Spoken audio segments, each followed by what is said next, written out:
warp in.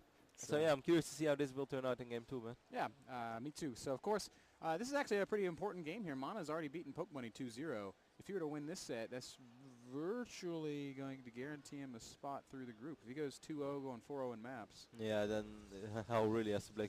Yeah, like it would take a real act of God for him not to advance. Exactly, that would be really rude. I mean, we saw either, of course, advancing with 0-2-1-4, but that's very different than 2-0-4-0. Yeah. It's it's practically impossible. I actually think it is even impossible because oGsTOP and TT1 played a 2-1. That's right. And that's always bad.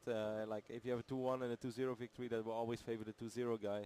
So that's already very good. So I really think if Mana would be able to beat oGsTOP 2-0, then Mana will be a guaranteed our spot in the quarterfinals again of the Intel Extreme Masters. Because for the people who forgot, Mana actually managed to get third place what is it, 2 months ago at the Intel Extreme Masters Global Challenge in Gamescom, which was a very, very good performance. Mana played an awesome tournament. He just lost in the semi-final 3-0 against the OGSMC. But I mean, those games were a lot closer than the score would suggest. That's yeah, you're right. You're right. They were really, really good games. They were actually incredibly good games, coming down to single pylons in some cases. Well, so even MC was relieved like hell. Yeah. Like MC knocking out the MC camera, is man. such a gambler, Yeah, MC is just like, semi-final. I can either wait and like force a regame. Nah, let's gamble all in. Yeah, let's just go for it. I could blink up here and lose the game instantly, or I can just win. Yeah. But the moment that you actually do win that game, that you take out that file and you see that screen coming up, you are victorious. That's like the best feeling on earth, it's like when we play roulette, man. Yeah, let's just put it all on 5. Yeah. That's awesome. And yeah, that was an awesome moment. Really glad I was there. Yeah. And it's awesome to see MC's relief as well. Mana actually a little bit sloppy right there. He's going to lose his probe against his Marine, and he doesn't really know what's up. You can't really blame him. I kind of like what Top is doing over here, because he gives the impression that he wants to go for a no-gas fast expand build. But that doesn't really seem to be the case. No, we've got the barracks, we've got the factory, we've got the single gas. It could possibly be some sort of a 1-1-1 opening. It's obviously a little bit too soon to say definitely that's what's going to happen. But I don't know, man. The ingredients are all there. Yeah, it's very likely. I like a lot, because normally when you play against 1-on-1, the Terran will just like try to save that extra bit of minerals and throw down the barracks over here, throw down the depot over here. Don't really want to send your SCB here straight away. But actually Top did that, and yeah, if I would scout this, I would be like so incredible sure that I would be playing against a no gas fast expand build. So I would have two choices, man. I would either expand myself, which is very unlikely, or I would proxy Void Ray, which is very likely. I love how Mana is scouting right now, sitting probes all around to check for proxies. Stalker going up to look around for some proxies as well. He might actually even find this SCV over here. Oh my God, Mana, you're so good. This impresses the hell out of me when players scout well. Yeah, it's really well done. I mean, it's a small thing killing that SCV, but it obviously has a big meaning in this game, because Top still has no idea what Mana is doing. Did he wipe in that Nexus or not? How effective will my possible 1-1-1 be? I actually think that Top is only at 1 gas, so I don't. It's practically impossible that we're going to see Cloak Banshees. Well, I actually really thought that Cloak Banshees perhaps in this situation would have been able to do quite a bit of damage, because I feel that Mana is not a very greedy player, but he doesn't really try to get that Observer out as soon as possible either. Yeah. Actually, we're going to see some sort of drop play out of Top. He's got the... he's going to make the Marines in the front and the Hellions in the back. This is what I always like to call TLO style, even though I have no idea if TLO actually invented it or not. But one of the first times that people saw this style was during the second Home Story Cup, where TLO played against White round Scrap Station, and he did it on another map as well. And this is actually a really, really good style against any fast expand build, and I think that's very interesting that Top is playing this strategy right now. It's been a while since I've seen it. You go with the Marines in the front and you drop the Hellions in the back, and I think for a Protoss player to deal with this effectively, it's really quite tough. Yeah, I think Mana's definitely going to take some damage here. And look at this, even adding a tech lab onto the factory and onto the starport as he takes his next gas. Top's going to transition from this drop play into a very aggressive one-base push. Yeah, and that makes perfect sense. I wonder if Mana is actually aware of what he's facing. He has, where are Mana his units? He has 4 Stalkers and 2 Sentries. Yeah, 2 Stalkers in the main, 2 Stalkers in the natural. He's actually bringing everything down into that. Oh my goodness. Top actually elevatoring everything up and showing the medevac in the main base. Now Hellions in the mineral line in the main, so right away Mana pulls probes off, but he's taking quite some losses already here. losing quite a few probes indeed. But I'm a bit surprised that Top is just using those Marines to fight straight on. I mean, we have a lot of Stalkers. Good job by Mana right there, focusing down that medevac as well. But those two Hellions definitely did have quite a few kills. Oh my god, I didn't realize how many workers they killed. 16 workers now have died.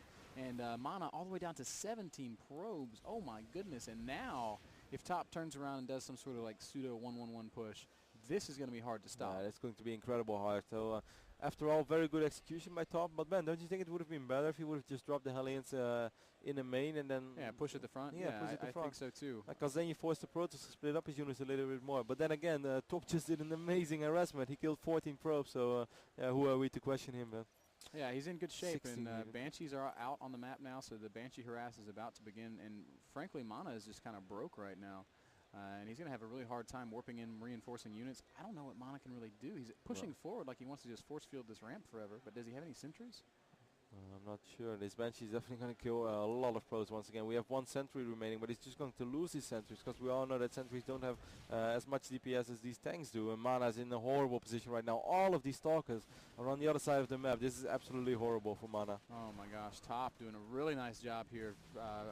Potentially evening up the series here. 2 Stalkers going to come to deal with this Banshee. Ooh, Mana might actually pick off this Banshee. Top is actually going to scoot out of there just at the last second. Top is like, pick off my Banshee, nah, I will kill Stalker and get the hell out of here. Yeah. That's so once again a minor victory for Top, doing a very good job. Once again he managed to kill 5 additional probes, so right now he killed 21 probes throughout the entire game.